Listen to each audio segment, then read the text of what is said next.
अमृत के समान मधुर गौरी देवी का वचन। उस परमात्मा पति किस उपायों से उत्तम गति प्राप्त हो सकती है, शीघ्र बताइए।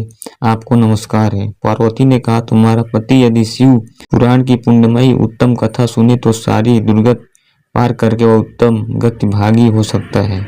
अमृत के समान मधुर अक्षरों से युक्त गौरी देवी का यह वचन आदर पूर्वक सुनकर चचुला हाथ जोड़कर मस्तक झुकाकर उन्हें बारंबार प्रणाम किए और अपने पति के समस्त पापों की शुद्धि तथा उत्तम गति की प्राप्ति के लिए पार्वती देवी से यह प्रार्थना की कि मेरे पति को शिव पुराण सुनाने की व्यवस्था होनी चाहिए।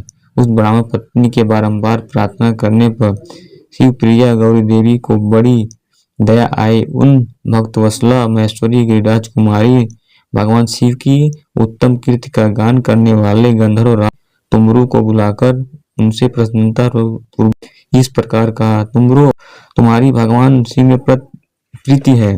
तुम मेरे मन की बात को जानकर मेरे अभीष्ट कार्यों को सिद्ध करने वाले हो, इसलिए मैं तुमसे एक बात कहती हूँ, तुम्हारा कल्याण हो। तुम मेरे इस सखी के साथ शीघ्र ही विंध्य पर्वत पर जाओ। वहाँ एक महाघोर और भयंकर पिशाच रहता है। उसका वृतांत तुम आरंभ से ही सुनो। मैं तुमसे प्रसन्नता पूर्वक सब कुछ बताती हूँ। पूर्व जन्म में वह पिशाच बिंदुक नामक ब्राह्मण था, मेरी इस सखी चचुला का पति था, परंतु वह दृष्ट वेश्यागामी हो गया। स्नान संध्या आदि नित्य कर्म छोड़कर अपवित्र रहने लगा। क्रोध के कारण उसकी बुद्धि पर मूर्छा छा गई थी। वह कर्तव्य का वियोग नहीं कर पाता था।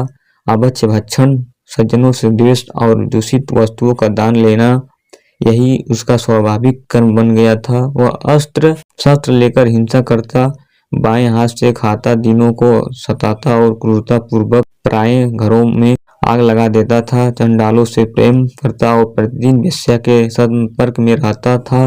बड़ा दुष्ट था वह पापी। अपनी पत्नी का परित्याग करके दुष्टों के संग में ही आनंद मानता था। वह मृत्यु पर्यंत दुराचार में फंसा रहा। फिर अंतकाल आने पर उसकी मृत्यु हो गई। वह पापियों के भोग स्थान घोर यमपुरी में गया। वहाँ बहुत से नरकों का उपभोग करके वह दुष्ट आत्मा जीव इस समय विंध्य पर्वत पर पिशाच बना हुआ है।